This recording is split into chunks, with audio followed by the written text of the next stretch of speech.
मराठा आरक्षणाच्या मुद्द्यावरून मनोज जरांगे पाटील यांनी पुन्हा एकदा राज्य सरकारवर जोरदार हल्लाबोल केलाय. मंत्री राधाकृष्ण विखे पाटील यांनी केलेल्या वक्तव्याला जरांगेंनी प्रत्युत्तर दिलंय. तुम्ही अंतर्वालीत या, आम्ही समोरासमोर मराठा समाजासमोर सत्य मांडतो, असं आव्हान जरांगेंनी दिलंय. शिवाय 58 लाख कुणबी नोंदी कमी करण्याचा प्रयत्न सुरू असल्याचा गंभीर आरोपही जरांगेंनी मुख्यमंत्री देवेंद्र फडणवीस आणि विखे पाटलांवर केलाय. कधी नव्हे ते मराठ्यांनी विखे पाटलांवरती विश्वास ठेवला होता. फडणवीस साहेबांच्या सांगण्यावरून म्हणतोय मी. फडणवीस साहेबांनी सांगितल्याशिवाय भाजपच्या एकाही मंत्र्याचे टप्पर नाही व्यासपीठावर यायची. एवढं दडपण आहे त्यांचं त्यांच्यावर.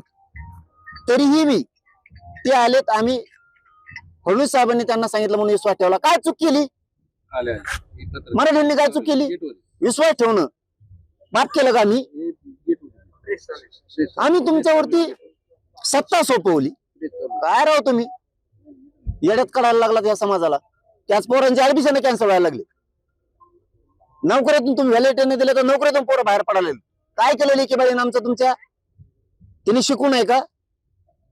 पर राज्यातला तुम्ही आता जी आर काढला. पर राज्यात का लागू केल्यानंतर राज्याच्या योजना कशामुळे नाही करायच्या? ईडब्ल्यूच्या पोरांच्या निवडी झाल्या. काय घेत नाहीत तुम्ही? भाजपचे पोर नाहीत का त्याच्यात? त्याच्यात शिवसेना राष्ट्रवादीचे पोर नाहीत का?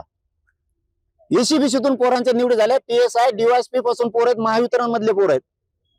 त्या पोरांच्या निवडी 2014 पासून 19 पासून आतापर्यंत 26 पर्यंत काढल्या. का माझ्या मराठ्यांच्या पोरांना अधिकारी व्हायचा नाही का? त्याच्यात तुमच्या कार्यकर्त्याचं पोरगच नाही काही एक पण. मराठ्यांविषयी दुटप्पेपणा वागणूक तुम्ही बंद करा. नसता ह्यावेळेस लोक काय मराठ्यांचे आता पक्ष बघत नाहीत. कारण मी सत्ताधारी पक्षातल्या मराठ्यांना सुद्धा सांगतो, आधी समाजाला आणि तुमच्या लेकराला मिळू द्या आणि नंतर पक्षाचंच काम करा. पण पदरात पाडेपर्यंत पक्ष बघू नका. सगळ्यांना तुटून पडा नसता. तुमच्या पोरांचं वाटलं झाल्याशिवाय राहत. मराठा आरक्षण मला आता 28 पर्यंत मी या विषयावर बोलत नाही. मी सगळं पोलखोलच करणार यांच्यात. फडणवीसांनी सांगितल्याशिवाय एकही मंत्री येऊ शकत नाही. हे अंतिम सत्य. केस मागे घेऊ. साधा विषय हो, केसेस मागे घेणं. हाणलं तुम्हीच. डोके फुडले आमचेच. आमच्या आई बहिणी रक्ताच्या थाळ्यात पडल्या आणि आमच्यावर तुम्ही 307 केला. इतकी मगरुरी, एवढी सत्तेत मगरुरी कधीच नसून आहे. हो, एक गोष्ट खरी आहे, तुम्ही मराठ्यांना हाताखाली धरावं, सगळ्या जाती धर्माला हाताखाली धरावं, सत्य द्यावं. पण आल्याच्या नंतर प्रश्न सोडावे त्यांच्या मुंडक्यावर पाय देऊन. मुंडके तोडू नये.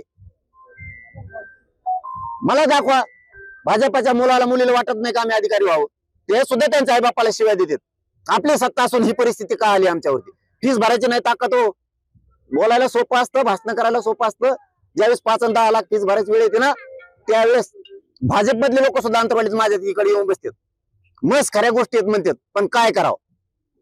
काय करावं याचं उत्तर सगळ्या मराठ्यांना सांगतो. बंधनं तोडा, तर तुमची जात आणि तुमचे लेकर बाळ मोठे होणार आहेत. बंधनं तोडा, पक्षाच्या बाहेर या. तुमच्या लेकराला जातीला मिळाल्याच्या नंतर पुन्हा पक्षात घुसा. बस का? मराठा आरक्षण कक्ष स्थापन केल्याचं देखील त्यांनी म्हटलंय विखे पाटलांनी. 4 टाळके एकत्र आले म्हणून स्वतंत्र मराठा आणि कुणबी मंत्रालय स्थापन करायचंय म्हणून तुम्ही स्थापन करत नाही. काय चुकीची मागणी केली मी? त्यांचं म्हणणं आहे 7-8-9 मंत्री ओबीसीचे आडवे पडायले. नाव हे मी 29 ऑगस्टला सांगत. आता घेत नाही. उगाच रोष कोणी कोणावर व्यक्त करू नका. ते म्हणले मराठ्यांना काय गरज आहे मंत्रालयाची? मी सांगितलं मग ओबीसीला काय गरज आहे? त्यांचं मत होतं की मराठ्यांना राज्य मंत्रिमंडळाची उपसमिती म्हणजे विखे पाटील साहेब त्याचे अध्यक्ष आहेत. मी सांगितलं त्यांना सुद्धा ओबीसीना सुद्धा ओबीसी मंत्रालय आहे आणि ओबीसीची सुद्धा राज्य मंत्रिमंडळाची उपसमिती त्याचे अध्यक्ष बावनकुळे साहेब आहेत.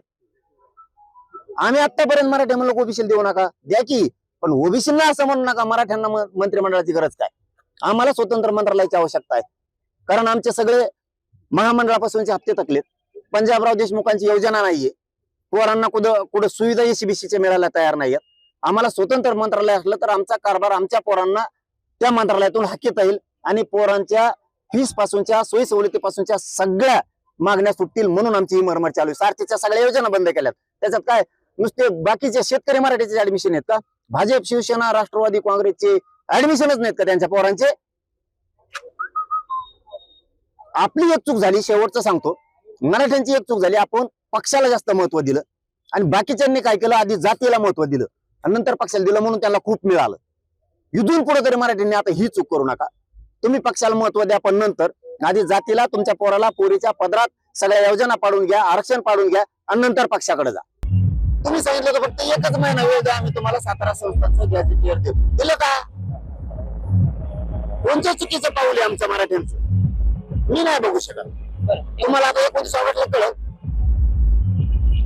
ज्या मराठ्यांनी सत्तेवर बसवलंय तो किती आता तुम्हाला सवय पळ करतो. ते फक्त 29 ऑगस्टची दिवस उजेड देऊ नका. शेवटी काय असतं, भाजपमध्ये काम करणार असू द्या, शिवसेनेत असू द्या किंवा राष्ट्रवादीत असू द्या, सत्ता जरी त्यांची असली, जरी श्रीमंत पक्षातल्या मराठ्यांना गरज नसतं आरक्षणाची, पण तुमच्या कार्यकर्त्याला गरज येणार होती. पोरगी चपलान हाणील ना तुम्हाला, कारण तिच्या बापानं या भाजपसाठी काम केलंय. तिच्या बापानं एक असं पोरग आहे की त्याच्या बापानं सुद्धा भाजपसाठी काम केलंय. आणि भाजपच जर आम्हाला आरक्षण देत नसेल तर आम्ही गप्पा बसायचं? आम्ही म्हणतो का सत्ता द्या आम्हाला? आम्ही तुम्हाला सत्तेवर बसवलंय, आमच्या लेकराला आरक्षण द्या एवढंच म्हणणं आहे. इतकं तुम्ही टार्गेट केला मराठा समाज की तुम्ही प्रमाणपत्र पण निघू देणार. गप कसा बसेल मराठा समाज तुम्हाला 29 ऑगस्टला दिसल. परवाच्याला माझ्या माहितीनुसार मुख्यमंत्री साहेबांनी, फडणवीस साहेबांनी ताबडतोब प्रतिक्रिया दिली. पेंडन्सी नाहीये अर्जाची. मी पेंडन्सी दाखवतो तुम्हाला, पाठवा तुमचा माणूस. कालच माझ्याकडं, मला वाटतं लाडसांगवी गाव आहे छत्रपती संभाजीनगर तालुक्यात आणि जिल्ह्यात, पडूळ नावाचे लोक आहेत. तिथं 7,000 लोक आहेत. त्यांच्या एकाच्या चुलत्याला दिले, दुसऱ्याला द्यायनातच. का द्यायना? तर ते म्हणले तो याकडं, म्हणजे याच्याकडे वावर आहे, ज्याची नोंद निघाली त्याच्या भावाकडे, याच्याकडे वावर नाही, फुकलं फिकलं असं पाहिजे, इकलं फिकलं असं. वावर नाही ही चूक आहे आमची. वावर नाही फक्त ही चूक आहे का? शेतकरी मराठा आहे, एखादा शेत मजूर आहे, लोकांच्या तिथे कंपनीत कामाला, त्याला वावर नाही म्हणून ते रोजन जातोय ना. त्याची काय चूक? त्याच्या पोरांनी शिकून अधिकारी व्हायचं नाहीये का? नोंद सापडली म्हणलं प्रमाणपत्र द्यायला हरकत काय? असे लाखांना उदाहरणं देतो, 1-2 नाही मी. तुम्ही अंतरवालीत या, आम्ही तुम्हाला उत्तर देतो सगळे समोरासमोर. मराठ्यांना पण कळू द्या, मराठी सांगते ही माहिती चुकीची आहे का सरकार सांगतोय ही चुकीची, समोरासमोरात. आणि मराठ्यांना सुद्धा सांगतो पुन्हा एकदा, विखे पाटील साहेब, एक महत्वाचं सांगायचं राहिलं तुम्हाला. तुम्ही म्हणलात ना सगळं व्यवस्थित चाललंय, तुम्हाला 1 वर्षाचा काळ गेला. 29 ऑगस्ट 2025 पासून 26 पर्यंत आता एकही प्रमाणपत्र शिंदे समितीने आतापर्यंत शोधलं नाही.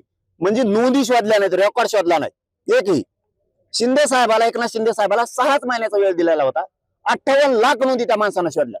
तुम्हाला असं सांगितलं की परत तुमचं दुखत. काय दुखत आता सांगत नाही मी, 29 ला सांगत. म्हणजे तुमचं हे बी प्रॉब्लेम आहे. तुम्हाला सांगायला गेलं की तुम्ही म्हणतात आमचं नावच नाही घेत. आता 1 वर्ष झालं तुमचंच नाव घेते, जपच तुमचं चालू केला, माळच घेतली मी. फडणवीस साहेब, फडणवीस साहेब, फडणवीस साहेब, विखे पाटील साहेब, विखे पाटील साहेब. आता काय करू? तरी बंद येणार.